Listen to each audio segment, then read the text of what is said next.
Welcome to English Moments. Hey everyone, I am Genesis. And I am Isaac.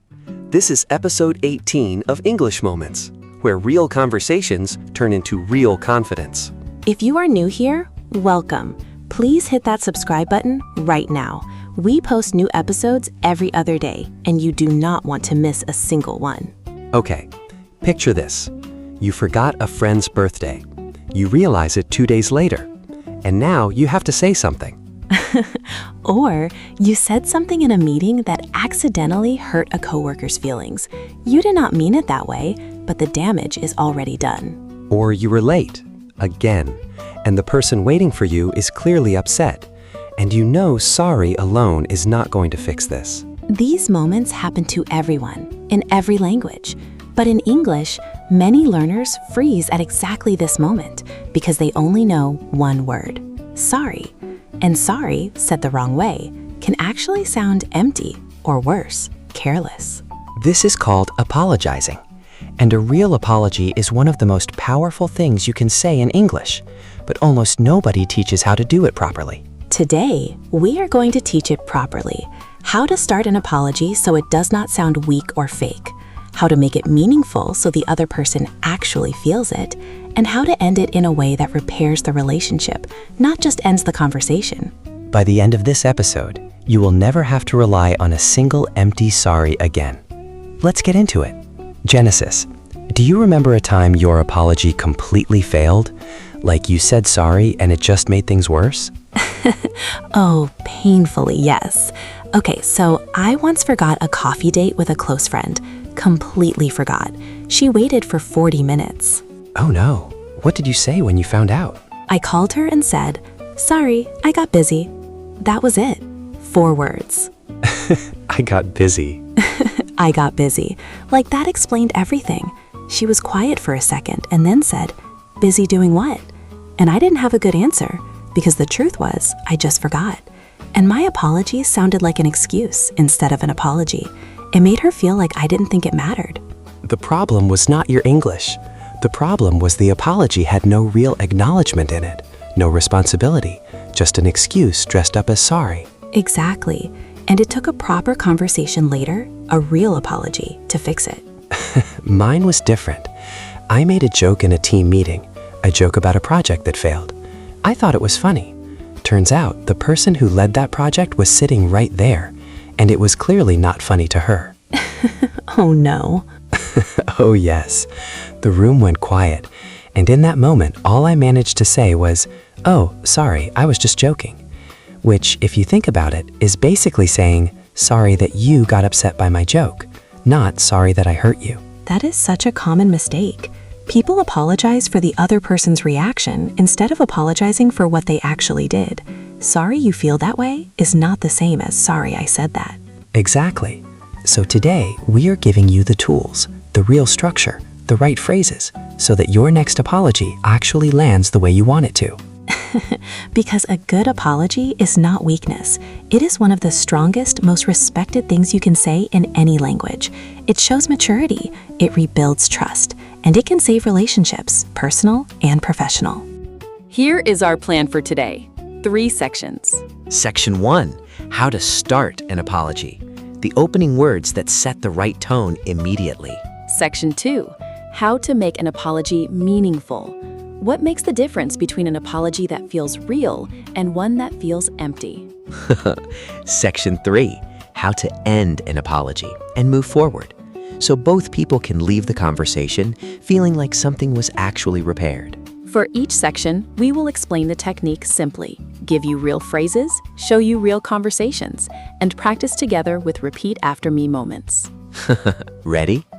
Let us start with Section 1. Section 1, how to start an apology. The first sentence sets the tone for everything after it, so let us get it right. There are 4 important rules for starting an apology well. Rule number 1, say it directly. Do not hide the apology inside a joke, or wait too long to say it, or make the other person guess what you are apologizing for. In simple English, say clearly what you are sorry about, right away. For example, I am really sorry I was late today. Or, I want to apologize for what I said in the meeting. Or, I am sorry I forgot our plans yesterday. Notice something.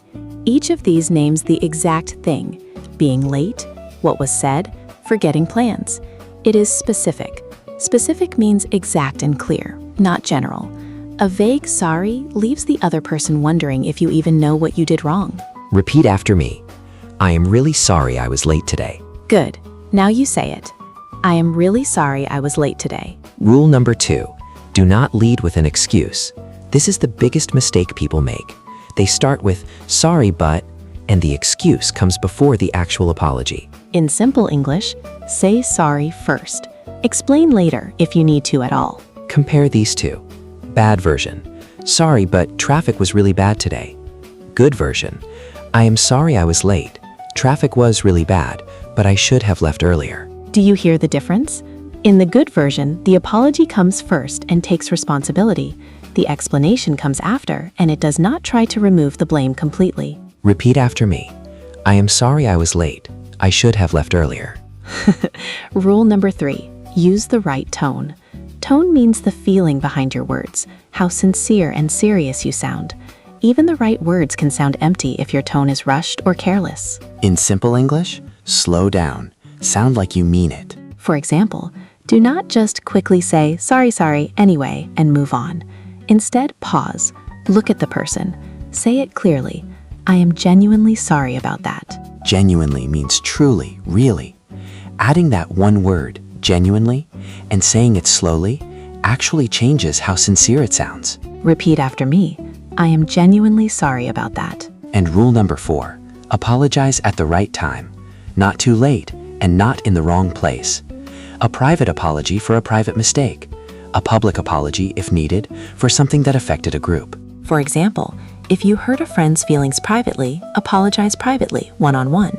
If you made a mistake in front of the whole team, it is okay to acknowledge it briefly in front of the team too. Timing matters. Waiting too long can make the other person feel like it wasn't important to you. Repeat after me. I wanted to say this as soon as I could. Now let's do a full starting example. I will be a coworker who was overlooked in a project update. Isaac, start the apology using these rules. Hey Genesis, do you have a second? I wanted to apologize. I sent the project update yesterday and I completely forgot to include your name on the client-facing part, even though you did most of the work on it. Oh, yeah, I did notice that. I'm really sorry about that. It was not okay and I should have double-checked before sending it. Direct, no hidden excuse first, sincere tone, and said as soon as he realized it. That is how you start an apology right. Section 2. How to make an apology meaningful. This is where most apologies fail. People say sorry, but the other person still feels unheard, still feels like nothing really changed. So here are 5 techniques that turn a simple sorry into an apology that actually means something. Technique number 1. Take full responsibility. This means clearly owning what you did, without shifting the blame onto someone or something else. In simple English, say what you did was your fault, clearly, without adding but. For example, I should not have said that, or that was my mistake, or I take full responsibility for missing the deadline. Notice there is no, but everyone else was late too, or, but nobody told me clearly. Full responsibility means the sentence stops after the ownership. No blame shifting attached. Repeat after me. That was my mistake and I take responsibility for it. Smiles. Technique number 2, acknowledge the impact. Impact means the effect your action had on the other person. This shows you actually understand how they felt, not just what you did. In simple English, say how your action probably made them feel. For example, I can imagine that made you feel really frustrated, or that must have put you in an awkward position, or I understand why that upset you. This is often the most important part of the whole apology. People do not just want to hear, I did something wrong. They want to feel like you understand what it cost them. Repeat after me. I understand why that upset you, and I am sorry. Technique number 3, explain but do not excuse. There's a fine line. Fine line means a small, careful difference between explaining what happened and using that explanation to avoid blame. In simple English, you can give context, but always after taking responsibility, not instead of it. For example, I was rushing to meet another deadline, but that is not an excuse. I should have managed my time better. The context comes after the responsibility, and it is clearly labeled as not an excuse. Repeat after me. That is not an excuse, but here is what happened. Technique number 4, offer to fix it. A meaningful apology often includes an action, not just words. This shows you are serious about making things right. In simple English, offer something concrete you will actually do. For example, let me update the document and send it again with your name included. Or I will make sure this does not happen again by setting a reminder. Or can I make it up to you by covering lunch next time? Concrete means specific and real, not vague. I will do better is vague. I will set a reminder for next time is concrete. Repeat after me. Let me fix this. Here's what I'm going to do. And technique number 5, express genuine intention to change. If the mistake could happen again, show that you have actually thought about how to prevent it. In simple English, tell them what you will do differently next time. For example, going forward, I will double check before sending anything to the client. Or, next time I will let you know earlier if I'm running late. Repeat after me. Going forward, I will make sure this does not happen again. Now let's do a full example combining all 5 techniques. Hey, I have to be honest, I was a little hurt that you shared what I told you privately. I told you that in confidence. You are right, and I'm really sorry. That was my mistake. I should not have shared it. Full stop. Yeah, it just made me feel like I could not trust you with things anymore. I completely understand why you would feel that way. I wasn't thinking clearly in the moment, but that is not an excuse.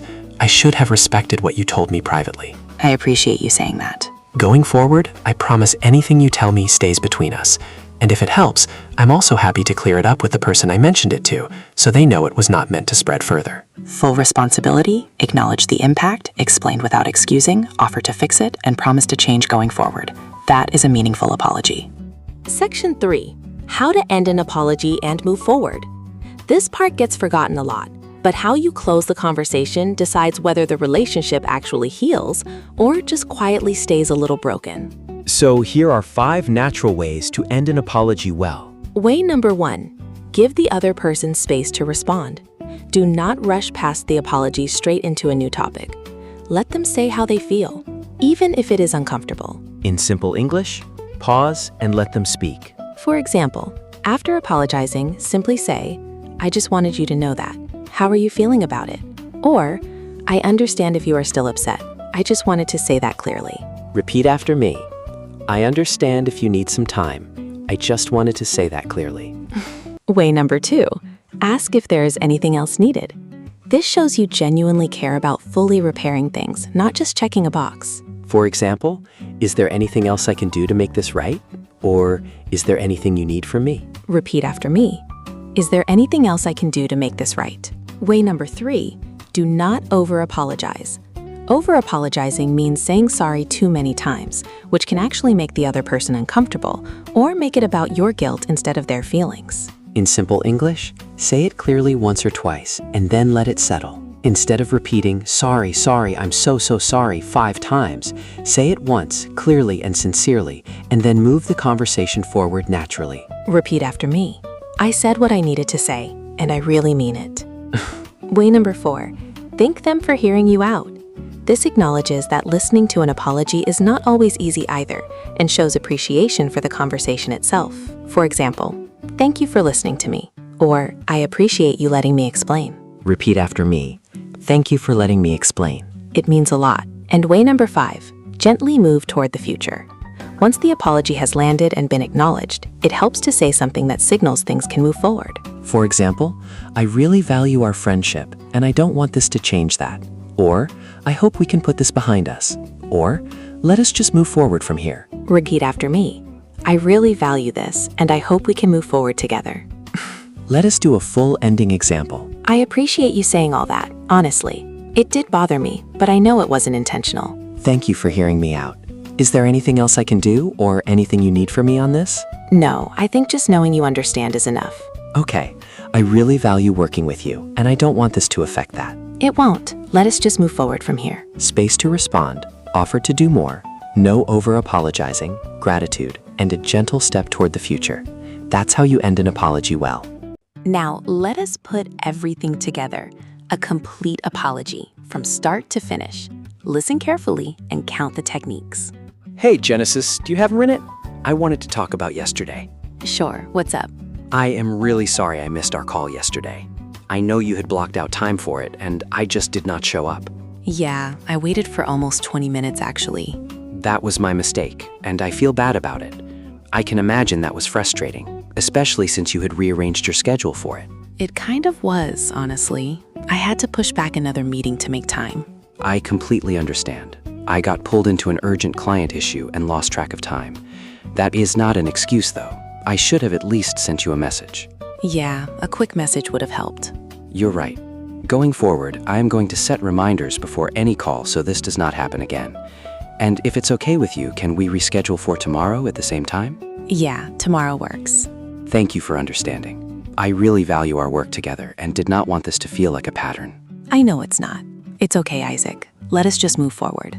Direct opening, full responsibility, acknowledge the impact, honest explanation without excusing, a concrete fix, gratitude, and a step toward the future. Start to finish, a complete, meaningful apology. Okay, quick review of everything from today. How to start, say it directly, do not lead with an excuse, use the right tone, apologize at the right time. How to make it meaningful. Take full responsibility, acknowledge the impact, explain without excusing, offer to fix it, express intention to change. How to end, give them space to respond, ask if anything else is needed. Do not over-apologize. Thank them for listening. Gently move toward the future. Now your challenge. In the comments below, write an apology opening line for one of these situations. Being late to meet a friend, forgetting something important, saying something you regret in a meeting. For example, I am really sorry I forgot our plans. That was my mistake. Or, I want to apologize for what I said earlier. It was not okay. Write yours below. We want to read every single one. And bonus challenge, write a complete 3-line apology. Start, meaningful middle, warm ending. Use the techniques from today. We will be very impressed if you do that. All right, everyone, that is episode 18 of English Moments. And a real apology is never small. It is one of the fastest ways to rebuild trust, repair a friendship, or save a working relationship. A few honest sentences said the right way can change everything. And now you have the tools. You know how to start it right, you know how to make it truly meaningful, and you know how to end it in a way that actually heals things. The awkward silence after a mistake is not scary anymore. The fear of saying the wrong thing is not there anymore. You are ready. In episode 19, we are going to talk about job interview English, how to answer the toughest questions, sound confident from hello to goodbye, and leave a lasting impression. You don't want to miss that one. So if this episode helped you today, give it a thumbs up. Share it with someone who struggles with apologies. And if you haven't subscribed yet, do it right now. New episodes every other day. Real English, real conversations, real progress. We will see you in episode 19. Take care, everyone. Bye-bye. See you next time.